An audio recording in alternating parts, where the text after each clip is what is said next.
ഇന്നത്തെ വചനചിന്ത, അഭിഷേകമുള്ളവർ ഉയർന്നു വരും. ഈ നല്ലൊരു പ്രഭാതത്തിൽ വചനം ശ്രവിക്കുന്ന പ്രിയ ദൈവജനമായി, അഭിഷേകമുള്ളവനെ അണലി കടിച്ചാലും, അഭിഷേകമുള്ളവനെ സിംഹക്കൂട്ടിലാക്കിയാലും, അഭിഷേകമുള്ളവരെ തീച്ചൂളയ്ക്കകത്ത് എറിയപ്പെട്ടാലും, അഭിഷേകമുള്ളവനെ കാരാഗൃഹത്തിൽ അടച്ചാലും, അഭിഷേകമുള്ളവനെ വനാന്തരങ്ങളിൽ ആടുമേയ്ക്കുവാൻ കൊണ്ടിട്ടാലും, അഭിഷേകമുള്ളവൻ്റെ കാര്യം തീരുമാനിക്കുന്നത് അണലിയല്ല, അഭിഷേകമുള്ളവൻ്റെ കാര്യം തീരുമാനിക്കുന്നത് സിംഹമല്ല, അഭിഷേകമുള്ളവൻ്റെ കാര്യം തീരുമാനിക്കുന്നത് തീച്ചൂളയല്ല, അഭിഷേകമുള്ളവൻ്റെ കാര്യം തീരുമാനിക്കുന്നത് കാരാഗൃഹമല്ല, അഭിഷേകമുള്ളവൻ്റെ കാര്യം തീരുമാനിക്കുന്നത് വനാന്തരത്തിലെ സാഹചര്യമല്ല, അഭിഷേകമുള്ളവൻ്റെ കാര്യം തീരുമാനിക്കുന്നത് അഭിഷേകം ചെയ്ത ദൈവമാണ്.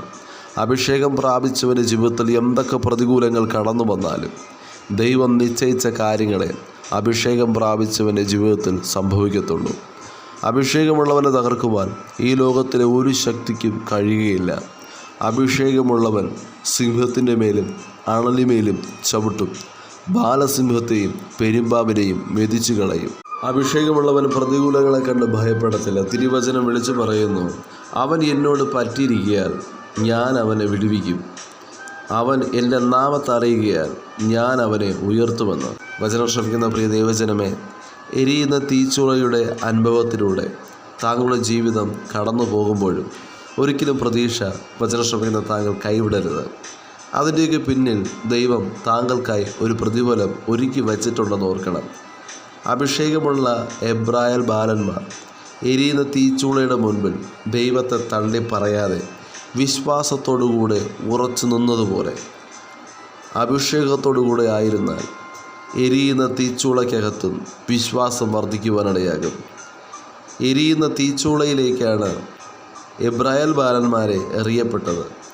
എബ്രായൽ ബാലന്മാരെ എരിയുന്ന തീച്ചൂളയുടെ അകത്തെറിയുമ്പോൾ അവർ അറിഞ്ഞിരുന്നില്ല അവർ വീണത് ജീവനുള്ള ദൈവത്തിൻ്റെ കരങ്ങളിലായിരുന്നുവെന്ന്. നാം മുന്നിൽ കാണുന്നത് തീച്ചൂളയായിരിക്കാം, എന്നാൽ ഒരു പോറൽ പോലും ഏൽക്കാതെ നമ്മെ ഉള്ളം കൈയിൽ വഹിക്കുന്ന ദൈവത്തെ നാം ആരാധിക്കുന്നത്.